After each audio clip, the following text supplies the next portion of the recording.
আৰু এই মুহূৰ্তত এটা বিগ ব্ৰেকিং নিউজ আমালৈ এইমাত্ৰ অহা এটা খবৰ মতে বিশিষ্ট উদ্যোগপতি সূৰ্যনন্দন চৌধুৰীৰ ছোৱালী নন্দিনী চৌধুৰীক আজি অচিনাক্ত দুৰ্বৃত্তই গুৱাহাটীৰ মাজমজিয়াৰ পৰাই অপহৰণ কৰি লৈ যায়। এই ঘটনাৰ আঁৰত কোনোবা সন্ত্ৰাসবাদী সংগঠন জড়িত আছে নে কোনোবাই ব্যক্তিগত শত্ৰুতা পূৰণ কৰিবলৈ এই দুষ্কাৰ্য সংঘটিত কৰিছে সেয়া এতিয়াও পোহৰলৈ অহা নাই।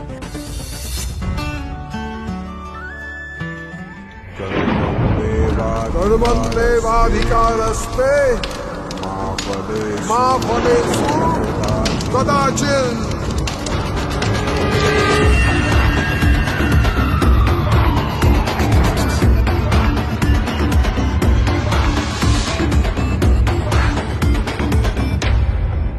কোন তুমি কি লুকুৱাই ৰাখিছা এই মুখাখনৰ আঁৰত?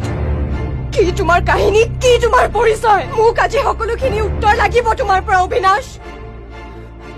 মই এটা হাতৰ প্ৰশ্ন যিটো উত্তৰ তুমি কেতিয়াও উলিয়াব নোৱাৰা।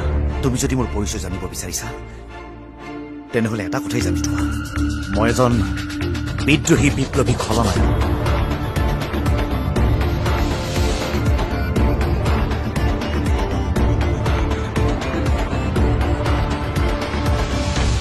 তুমি মোক জোৰ নকৰিবা। মোৰ এই বুকুখনত আন কাৰোবাৰ নাম লিখা আছে। আঁতৰি যাওঁ মোৰ পৰা। আঁতৰি যদি যাব লাগি এই পৃথিৱীৰ পৰাই যাম।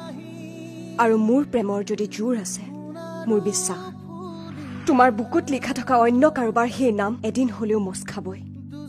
আৰু তাত তেজেৰে লিখা থাকিব কেৱল মোৰ নাম, নন্দিনী।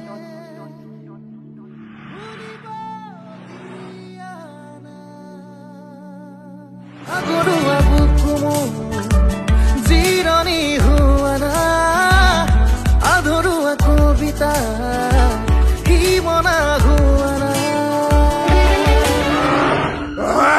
ক'ত বিচাৰো মই সিহঁতক? ক'ত বিচাৰো? বিচাৰি নাপালে মই কি কৰিম এতিয়া?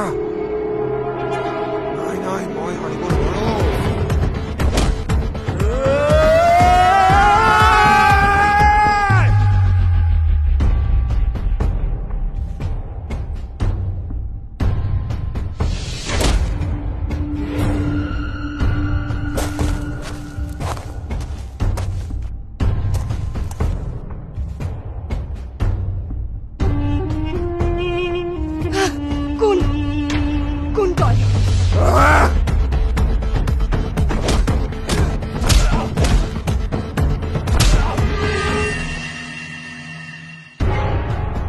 মই এন্ধাৰৰ ৰজা।